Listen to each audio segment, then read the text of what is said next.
우리 옆에 있는 분들과 함께 인사하겠습니다. 샬롬, 주님의 평화를 빕니다.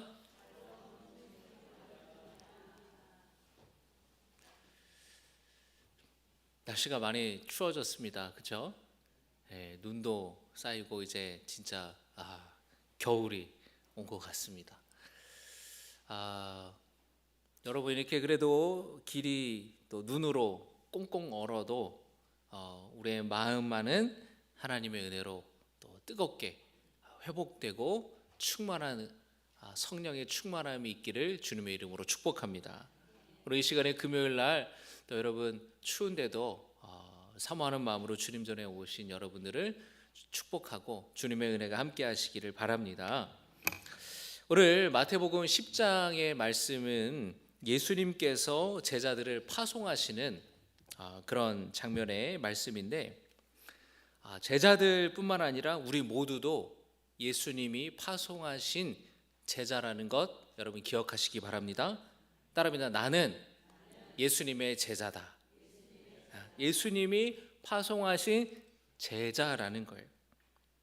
예수님께서 제자들을 파송하시면서 당부하신 이 말씀을 통해서 과연 제자는 누구인지, 무슨 일을 하는 사람들인지, 오늘 우리가 예수님의 제자로서 무엇을 해야 하는지 살펴보는 은혜의 시간이 되기를 바랍니다. 여러분, 제자라고 하면 무엇을 하는 사람들일까요? 간단하게 이야기하면 따라합니다. 제자들은 예수님이 하신 일을 이어서 하는 사람들이다. 예수님이 하신 일을 이어서 하는 사람들이에요. 예수님이 하신 일을 그대로 하는 사람들이에요. 여러분, 이것을 믿으시기를 바랍니다. 교회 다니는 사람들은 제자일까요? 아닐까요? 교회 다닌다고 다 제자는 아니에요. 교회만 다녀요. 그런데 예수님이 행하신 일을 하지 않는다. 그러면은 제자라고 할 수 있어요? 없어요? 제자라고 할 수 없습니다. 예수님이 행하신 일을 그대로 해야지 제자예요. 왜냐하면 여러분, 스승과 제자가 뭐예요? 스승은 제자에게 막 가르쳐 주잖아요. 근데 여러분, 이 스승과 제자, 예수님이 스승이고 제자라고 우리가 또는 성경에 나와 있는 다른 인물들이 제자라고 한다면, 그 제자는 스승과 이 제자의 관계는 어떤 지식을 전달하는 제자가 아니에요. 뭐예요, 여러분? 영혼을 살리고 영혼을 구원하는 것에 대해서 예수님이 가르치신 것, 예수님이 행하신 것을 배우고 그대로 하는 것이 바로 예수님의 제자라는 것입니다. 그럼 예수님이 무엇을 하셨는지를 우리가 살펴봐야겠죠. 첫째로 예수님은 하나님의 나라와 복음을 선포하고 가르치셨어요. 예수님이 뭐라고 말씀하셨습니까? 회개하라, 천국이 가까이 왔느니라. 두 번째로 예수님의 사역은 병든 자를 고치고 살리신 사역이에요. 예수님은 제자들을 파송하시면서 당신이 하신 일, 그것을 그대로 하라고 말씀하셨습니다. 마태복음 10장 7절과 8절의 말씀을 보겠습니다. 우리 같이 봉독합니다. 시작. 가면서 전파하여 말하되 천국이 가까이 왔다 하고 병든 자를 고치며 죽은 자를 살리며 나병한 자를 깨끗하게 하며 귀신을 쫓아내되 너희가 거저 받았으니 거저 주라. 예수님이 두 가지 사역을 하셨어요. 하나님 나라를 전하신 거예요. 하나님 나라를 가르치신 거예요. 그리고 병든 자들을 치유하셨어요.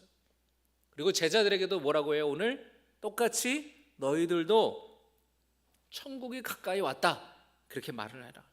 그리고 병든 자를 고치고 죽은 자를 살리고 나병한 자를 깨끗하게 하며 귀신을 쫓아내라. 주님이 분명하게 12 제자들에게 파송하시면서 말씀하셨어요.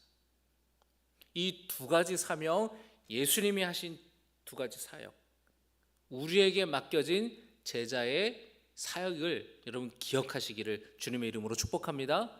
두 가지 뭐라고요? 첫 번째,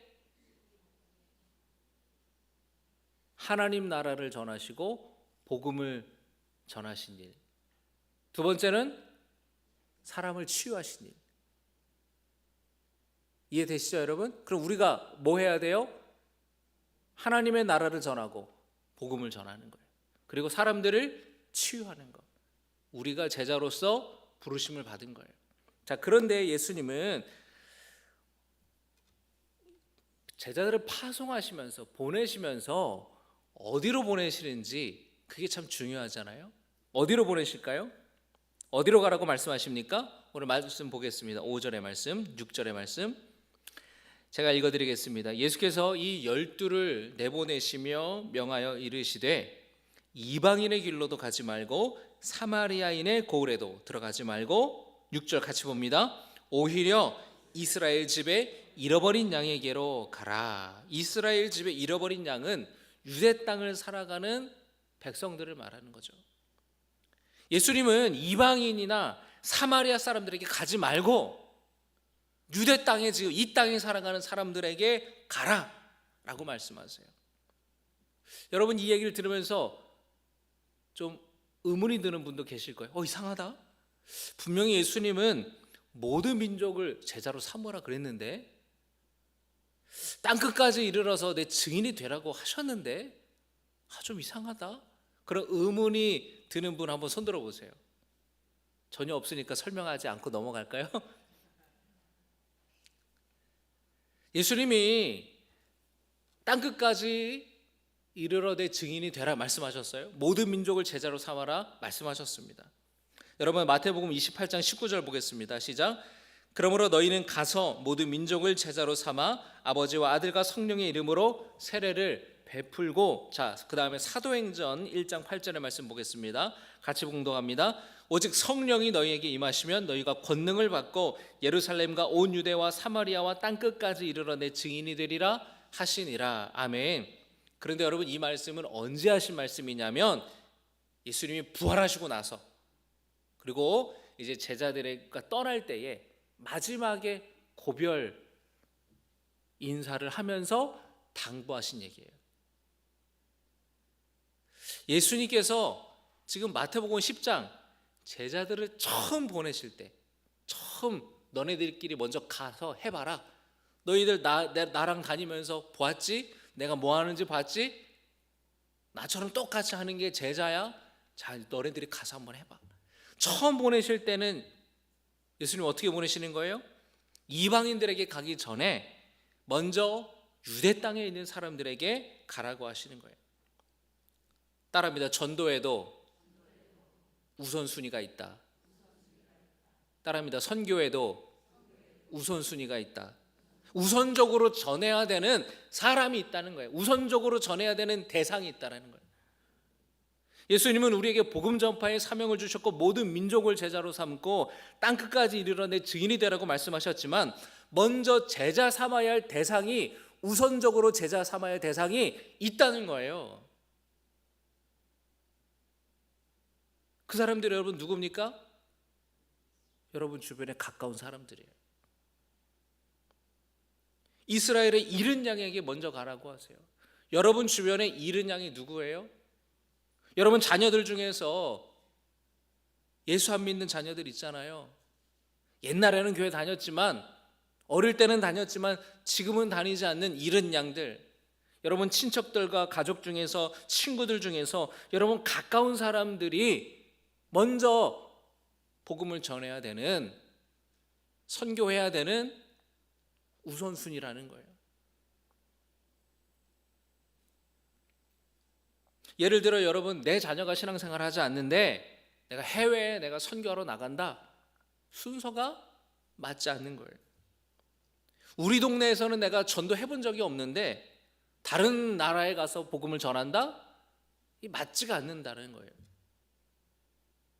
여러분 가족들 중에서 또는 가까운 지인이나 친척들 중에서 예수 믿지 않는 분들이 있고 교회 다니지 않는 분들이 있다면, 아직 주님을 알지 못하는 분들이 있다면 먼저 그분들을 위해 기도하고 그분들에게 예수님의 복음을, 사랑을 전하시기를 주님의 이름으로 축복합니다. 우선순위가 있다니까, 우선순위가. 올 한 해도 우리 성도님들 최선을 다해서 전도하셨습니다.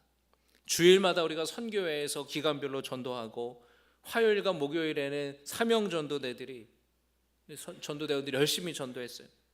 그렇게 교회를 알리고 또 예수님을 전해서 올해도 새로운 성도님들이 우리 교회에 세가족으로 오셨어요. 그리고 함께 신앙생활하고 있습니다. 우리 교회가 예수님께서 말씀하신 대로 주님의 그 제자의 사명을 잘 감당할 수 있으니 얼마나 감사합니까? 그리고 여기에만 우리가 머물러 있는 것이 아니라 우리 전도회, 우리 선교의 지경이 넓어져서 우리가 돕는 선교사님들을 직접 찾아가서 그 선교지에서 복음 전하면서 사명 감당할 수 있으니 얼마나 감사해요. 바라기는 여러분, 우리 교회가 계속해서 주님의 제자로 세워져 가는 교회가 되기를 바랍니다. 예수님이 명하신 말씀을 따르는 게 제자예요. 따르지 않으면 제자가 아니에요. 우리는 이 일에 어떤 핑계나 이유를 댈 수가 없습니다. 여러분, 사명 전도대 여러분 더 많은 분들이 헌신하고 함께 하시기를 바라요. 그래서 지금보다 더 많은 지역에 더 많은 시간 동안 우리가 전도할 수 있기를 주님의 이름으로 축복합니다. 아유, 목사님, 저는요 뭐가 어쩌고요 저쩌고요, 뭐 어떤 나이나 또는 내가 자신이 없다, 내가 바쁘다. 여러분, 우리가 걸을 수만 있으면, 우리가 말할 수만 있으면 얼마든지 우리가 전도할 수 있어요. 여러분, 주변에 가까운 사람들부터, 가족들부터, 가까운 친구들부터, 매일 만나는 그 사람들부터 그들에게 복음을 전할 수 있기를 주님의 이름으로 축복합니다. 할렐루야. 여러분들이 예를 들면은 직장을 다니다가 이제 그만뒀어요. 그래서 뭘 해볼까 하다가 이제 보험 설계사가 됐어요. 그럼 여러분, 누구부터 보험을 가입시켜요? 예? 가족들부터 보험을 가입시키잖아요. 그래요, 안 그래요? 우선순위가 가족들부터. 야, 이거를 내가 해보니까 어머 이게 빠졌네. 이거 정말 들으면 참 좋은데. 가족들부터 가입을 시켜요. 여러분, 맛있는 음식점이 있잖아요. 우연히 가다가 먹어봤는데 너무 맛있어요. 그럼 여러분, 그 다음에 누구랑 와요? 자식들은 부모 모시고 오고, 부모는 자식이랑 같이 오고, 남편은 아내랑 같이 오고, 아내들은 또 남편이랑 같이 오고, 여보 이거 좀 먹어봐, 얼마나 맛있는데. 가까운 사람들부터 경험하게 하잖아요. 그렇지 않습니까, 여러분? 우리가 전도하는 것도 그래요. 예수님은 다른 데 가지 말고, 이방인 지역 다른 데 가지 말고 지금 유대 땅에 살고 있는 우리 동포부터, 그들에게부터 복음을 전하라고 주님 말씀하셔요. 그리고 나서 마지막에 제자들을 부활하시고 나서 제자들과 마지막 고별 인사를 할 때에 이제 이 유대 땅을 넘어서 사마리아까지, 그리고 더 나아가서 모든 민족을 제자로 삼고 세례를 베풀고 증인이 되라고 주님이 말씀하시는 거예요. 따라합니다. 전도에도 우선순위가 있다. 선교에도 우선순위가 있다. 할렐루야. 여러분, 그런데 우리가 예수님이 하신 대로 이 복음을 전해야 되는데, 이 복음을 전하는 거, 전도하는 거는요, 그냥 교회에 오세요라고 말하는 게 아니에요. 복음에 대해 분명히 우리가 전해야 됩니다. 그런데 여러분, 복음에 대해서 분명하게 전하려면 어떻게 해야 됩니까? 분명하게 알아야 돼요. 뭐라고요? 따라합니다. 복음에 대해서 분명하게 알아야 된다. 예를 들면 여러분, 자동차 영업사원이 자기가 판매하는 차에 대해서 모르면 고객에게 차를 팔 수 있을까요? 못 팔아요. 이거 4륜구동이에요? 글쎄요. 잠시만요. 팀장님, 이거 4륜구동인가요? 죄송합니다. 4륜구동 맞답니다. 아, 그래요? 그러면 이거 차를 사면은요, 이거 우리 자녀가 셋인데 다자녀 할인이 되나요? 잠시만요. 팀장님, 과장님 이거 다자녀 할인이 되나요? 그럼 여러분 고객 떠나가요. 다시는 그 사람한테 차 안 사요. 안 찾아와요. 내가 자동차 영업사원이면은 이 사람에게 팔 물건에 대해서 잘 알아야 팔 거 아니에요. 그래요, 안 그래요? 보험 설계사가 자기가 판매하는 상품에 대해서 모르면 이거 안 보장돼요? 글쎄요. 그 누가 그걸 사요? 절대 할 수 없습니다. 그 일을. 이 자동차의 특징이 뭐고 장점이 뭔지, 또는 보험 설계사는 이 보험 상품이 뭘 보장해 주는지 뭘 보장해 주지 않는지 고객에게 필요한 거는 이 상품이다라고 추천해 줘야 되는, 그거에 대해 잘 알고 있어야 된다라는 거예요. 여러분 홈쇼핑만 봐도 쇼 호스트들이 나와가지고 물건 팔 때 조목조목 이거를 막 이렇게도 해보고 저렇게도 해보고 막 팔잖아요. 근데 여러분 저는 그분들 보면 참 대단한 것 같아요. 왜냐하면 그분들이 그 상품만 파는 게 아니잖아요. 어느 날 여러분 유명 개그맨이 홈쇼핑에 나오는데 어느 날은 후라이팬 팔고, 어느 날은 음식 팔고, 어느 날은 믹서기 팔고, 어느 날은 여행 상품 팔아요. 그러면 여러분 그거를 팔기 위해서 얼마나 오랫동안이나 그걸 공부했을까? 그 노력이 참 대단한 것 같아요. 사람들이 그 설명을 보면서 내게 필요하면 그걸 이제 사게 되는 거예요. 여러분 하다못해 물건 하나 파는 사람도 그 물건에 대해서 빠삭하게 아는데, 우리가 생명의 영혼을 살리는 하나님의 나라를 선포하고 복음을 전하는 이 진리를 전하는 데에 이 복음에 대해서 우리가 잘 알아야겠어요? 잘 몰라야겠어요? 잘 알아야겠죠. 그럼 여러분 복음에 대해서 잘 아십니까? 구원에 대해서 잘 아세요? 이 잘 모르니까 이단이랑 뭔 차이가 있어요? 글쎄요, 저희 목사님한테 한번 전화 좀 해. 에이, 자기가 뭐 믿는지도 모르네. 그렇게 되는 거예요, 여러분. 사람들에게 확신을 갖고 말하지 못하는 거예요. 그러면요, 목사님 어떻게 해야 돼요? 여러분, 우리가 늘 고백하는 게 있잖아요. 뭐예요? 사도신경. 사도신경이 뭐예요, 여러분? 우리가 무엇을 믿는지, 우리가 무엇을 믿는지에 대해 고백하는 게 사도신경이잖아요. 나는 전능하신 아버지 하나님, 천지의 창조주를 믿습니다. 나는 성경에서 말씀하시는 이 하나님이 온 세상을 창조하시고 다스리시는 분임을 믿는다고 우리는 고백하는 거예요. 그분이 전능하신 분이라고, 못할 것이 없으신 분이라고 우리는 고백하잖아요. 아버지로 고백하잖아요. 나는 자녀고 주님과 우리와 인격적인 관계가 있음을 우리는 고백하는 겁니다. 그 하나님은 정의의 하나님, 공의의 하나님이에요. 그래서 죄와 불의에 대해서 심판하시는 분입니다. 동시에 하나님은 사랑의 하나님, 자비의 하나님이세요. 그래서 우리를 구원하시기 위해 유일하신 당신의 아들 예수님을 이 땅에 보내주셨어요. 우리는 그 예수님이 하나님의 아들이며 하나님과 동일한 분임을 우리는 믿는 겁니다. 할렐루야. 예수님이 이 땅에서 고난받고 십자가에 피 흘려 죽으심으로 말미암아 우리의 모든 죄를 사해 주시기 위해 그렇게 죽으신 것을 우리는 믿고, 죽음을 이기시고 부활하신 것을 믿어요. 그리고 장차 다시 오실, 장차 주님이 재림하실 것을 우리는 믿는 사람들입니다. 우리가 사도신경에 그렇게 고백하잖아요. 나는 그의 유일하신 아들 우리 주 예수 그리스도를 믿습니다. 그는 성령으로 잉태되어 동정녀 마리아에게서 나시고 본디오 빌라도에게 고난을 받아 십자가에 못 박혀 죽으시고 장사된 지 사흘 만에 죽은 자 가운데서 다시 살아나셨으며 하늘에 오르시어 전능하신 아버지 하나님 우편에 앉아 계시다가 거기로부터 살아있는 자와 죽은 자를 심판하러 오십니다. 여러분, 우리 고백 가운데에 다 그 복음에 대한 진리가 다 들어가 있지 않습니까? 성령께서 예수님의 영이심을 믿고 거룩한 공교회를 믿고, 그것은 여러분 역사와 시대와 민족과 문화를 초월해서 예수님을 주로 고백하는 교회는 그 모든 교회가 거룩하신 하나님의 교회라는 거예요. A 교회를 다녀야만 구원받고 B 교회를 다니면 구원 못 받는다, 우린 그렇게 믿지 않잖아요. 성도의 교제를 믿는다. 여러분, 이게 뭡니까? 주님과의 영적인 교제를 말하는 거예요.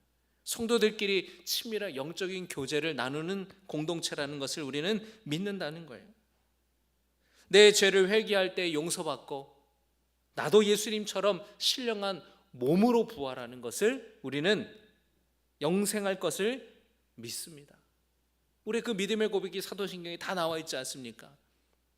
여러분이 전도해 가면서 또는 누군가를 만나서 복음을 전할 때에 이 사도신경의 내용만 쉽게 설명해도 다 우리는 그 복음의 진리를 전하는 거예요. 다른 데 있는 게 아니에요. 무엇을 믿는지 여러분이 분명하게 여러분이 확고하게 기억하시기를 주님의 이름으로 축복합니다. 그리고 그것을요 잘 설명해야 되겠죠. 똑같은 걸 알고 있어도 어렵게 설명하는 사람이 있고요, 쉽게 설명하는 사람이 있어요. 네, 여러분 어렵게 설명하면요 알아들어요, 못 알아들어요? 못 알아들어요. 어렵게 말하면은요 못 알아들어요. 쉽게 말하면은 쉽게 잘 알아듣는 거예요. 여러분들이 여러분 그렇잖아요. 뭐 이제 유명한 EBS의 교육 방송에 유명한 이제 거기 나오는 선생님들을 얘기를 들어보면은 참 쉽게 가르쳐요. 그리고 여러분 TV에 무슨 뭐 세계사에 관련된 어떤 다큐멘터리나 이런 프로그램을 보면은 참 쉽게 가르쳐요. 아 그렇구나. 그런 교양 프로그램에 나오는 강사들 보면은 똑같은, 왜 우리가 학교 다녔을 때에 우리 선생님들은 이렇게 쉬운 거를 어렵게 가르치는 굉장한 은사가 있으시잖아요. 고등학교 때 선생님들, 신학교 가서도 그래요. 야, 저 교수님은 어떻게 이렇게 어렵게 설명을 하실까? 그런 교수님들이 있어요. 참 쉽게 가르치는 분이 있고 똑같은 걸 얘기해도 어렵게 가르치는 사람이 있고, 목사님들도 그래요, 여러분. 그죠? 똑같은 설교를 하는데 저 목사님은 참 쉬워, 참 쉽게 알아듣겠어. 근데 저 목사님은 너무 어려워. 여러분 다른 거예요. 그럼 마찬가지입니다. 우리가 복음에 대해서 누군가에게 전할 때에 쉽게 알아들을 수 있도록 쉽게 설명해야 돼요. 목사님 저는요 말주변이 없어가지고 잘 못해요. 그런데 여러분 쉽게 설명할 수 있으려면 어떻게 되는 줄 아세요? 경험이 쌓여야 돼. 경험. 우리는 그걸 뭐라 그래요? 경험을 쌓으면서 나름대로 자신의 방법을 터득한 거를 뭐라 그러냐면은 노하우라 그래요. 노하우. 여러분 중국 중식의 대가 하면 어떤 사람이 있잖아요. 그 사람이 그 중식 요리를 만드는 데 있어서 얼마나 수백 번, 수천 번, 수만 번 그 요리를 해봤을 거예요. 그러니까 보지도 않고 눈 감고도 요리도 하고 막 그러는 거죠. 경험치가 쌓이면서 쉽게 할 수 있는 방법이 생기는 거예요. 이건 여러분 책으로 공부하는 게 아니에요. 머리로 하는 게 아니에요. 경험하면서 부딪히면서 노하우가 쌓여져 가는 거예요. 자, 여러분 보세요. 자동차 영업사원이라고 한다면 영업의 비밀이라는 책을 뭐 경영 무슨 뭐 해가지고 책을 막 교보문고 가서 한 10권 사요. 그걸 다 읽었어요. 그럼 여러분 영업을 잘할 수 있을까요? 아니에요. 가가지고 사람들 만나야 돼요. 사람들 만나서 거절도 당해보고, 사람들이 내가 생각할 때는 차에 이런 부분이 굉장히 어필을 할 수 있을 것 같은데 그 손님은 그거에 대한 관심이 없고 딴 거에 관심 있는 분들도 있잖아요. 그러니까 경험하면서 이거는 자기 나름대로 노하우를 쌓아가는 거예요. 처음에 만날 때는 어떻게 인사를 해야 되나, 처음에 만날 때는 무조건 뭐 영업사원 명함 주면 사람들이 에이 꺼리 이렇게 손살이 치니까 처음에는 다른 방법으로 좀 가야겠는데, 어떻게 하면은 기존 고객이 계속해서 그 다음에 차 바꿀 때 또 나에게 연락할 수 있도록 고객을 어떻게 관리할까? 그 여러분 전도에도 뭐가 필요해요? 전략이 필요한 거예요. 전략이. 그래서 여러분 그렇게 하잖아요. 고객이 질문할 때 때로는 대답을 못했어요. 그러면은 다음에는 이런 질문을 할 때는 내가 이런 대답을 준비해야 되겠구나. 그거를 이제 여러분 공부하고 또 나아가서 또 고객을 만나고 그렇게 되는 거예요. 그러니까 우리가 여러분 전도는 수많은 사람들을 경험하고 만나면서 자기 나름대로의 전도 노하우가 쌓이는 거예요. 어떤 경우에 이제 전도 많이 하시는 분들 초대해서 얘기를 들어보면은요, 별로 특별한 게 없는 거예요. 저거는 나도 할 수 있는데? 그러니까 특별한 게 없는 걸 수도 있어요. 또는 뭐냐면 그분은 그분 나름대로의 노하우인데 그게 나에게는 안 맞을 수도 있어요. 그러니까 나는 나만의 노하우를 가져야 돼요. 그래야 전도가 되는 거예요. 상대방이 교회에 대해 물어볼 때 내가 대답할 준비가 되어 있어야 되겠죠. 사람들이 교회에 대해서 물어보는구나. 사명 전도대 작년에 이제 올 초에 작년에 이제 그런 얘기를 했었어요. 우리 신갈교회 위치를 가르쳐 주는 방법. 신갈교회가 어디에 있어요? 그러면은 우리 사명 전도대원들한테 물어봤거든요. 잘 설명을 못 해요.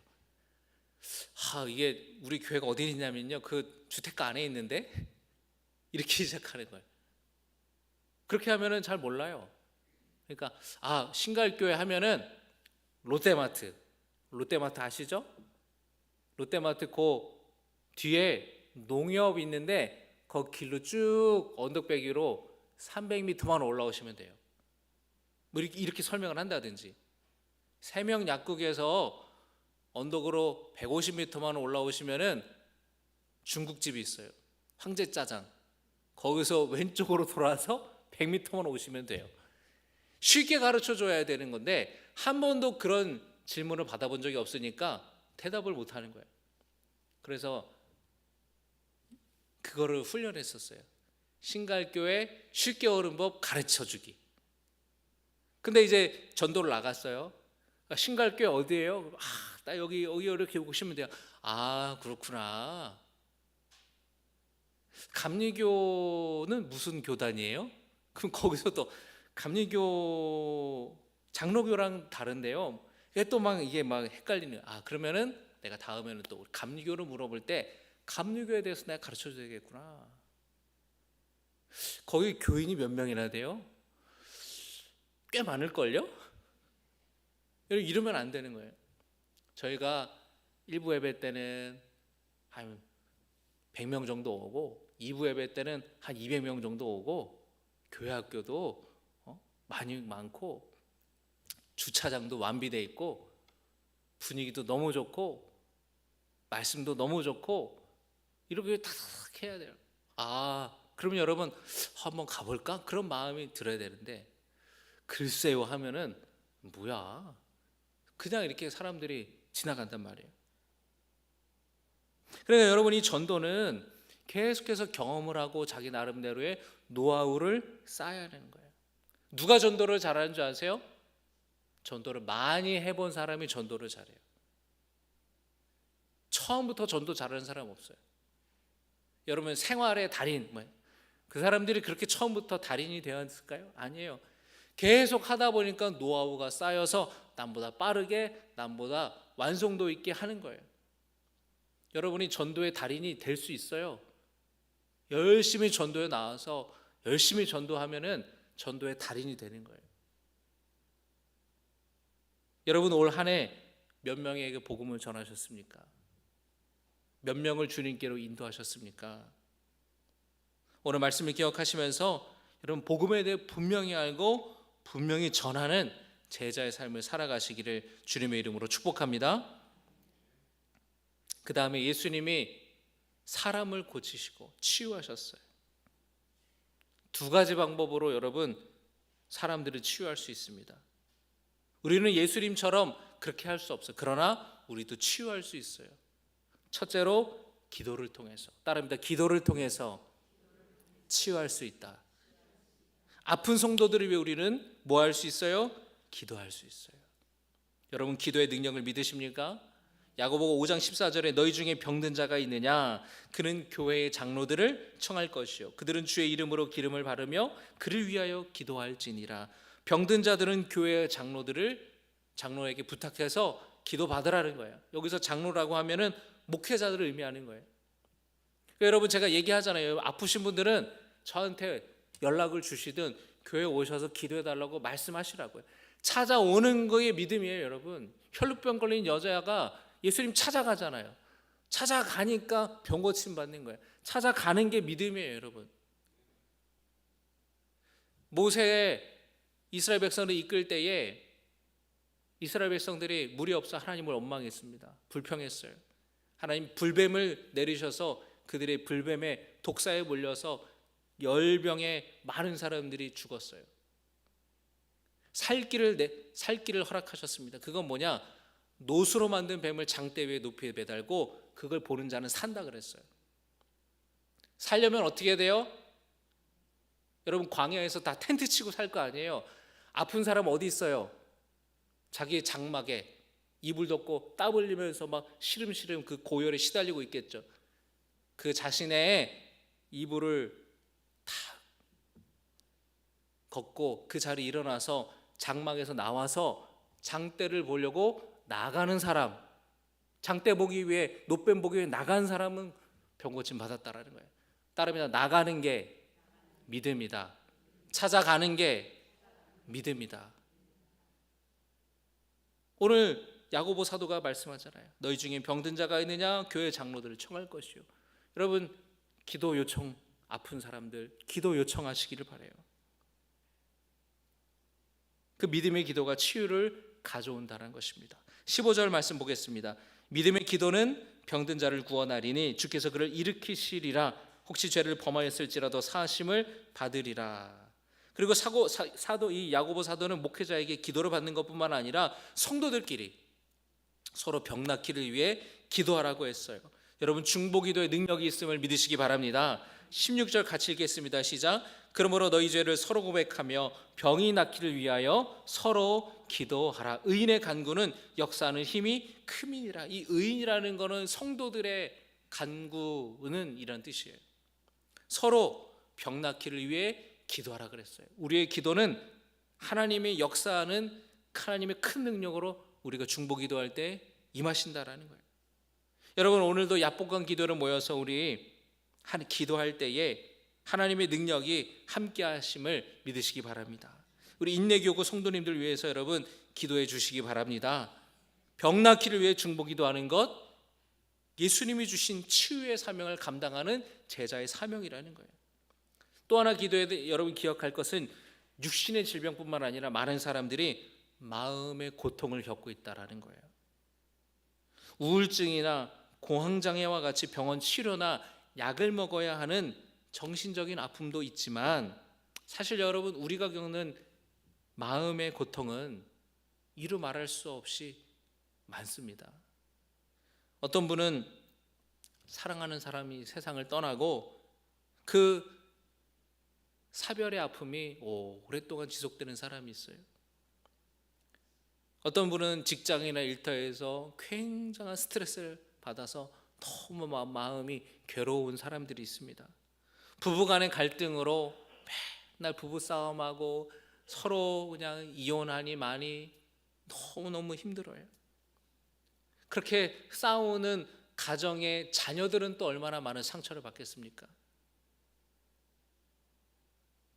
정서적인 영적인 고통 가운데에 많은 사람들이 힘들게 살아가요.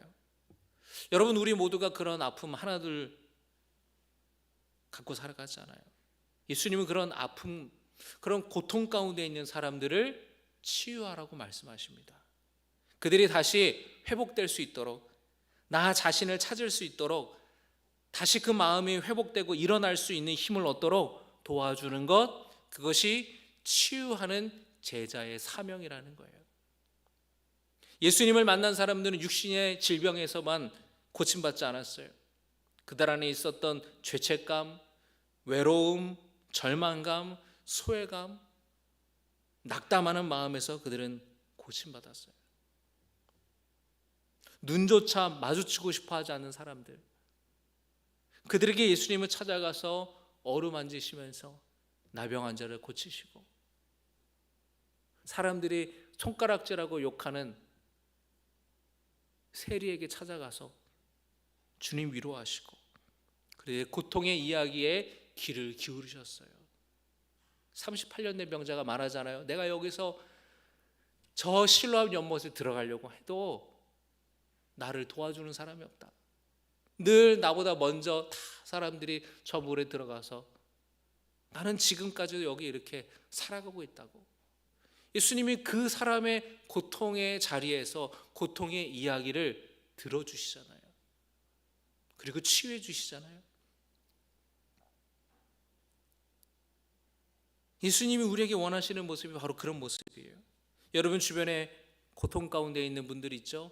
마음의 아픔, 굉장한 스트레스와 어려움으로 그런 영적인 고통 가운데 있는 분들, 여러분의 남편일 수도 있고 아내일 수도 있고 가족일 수도 있고,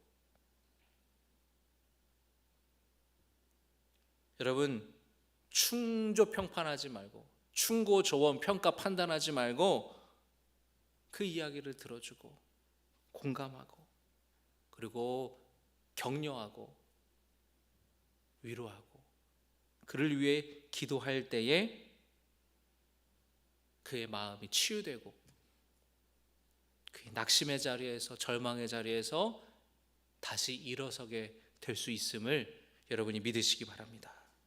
그래서 우리에게 주신 제자의 사명, 이 치유의 사명을 잘 감당해서 개인의 마음과 영혼이 회복되고 그 가정이 회복되는 하나님의 놀라운 역사가 나타나기를 바라요.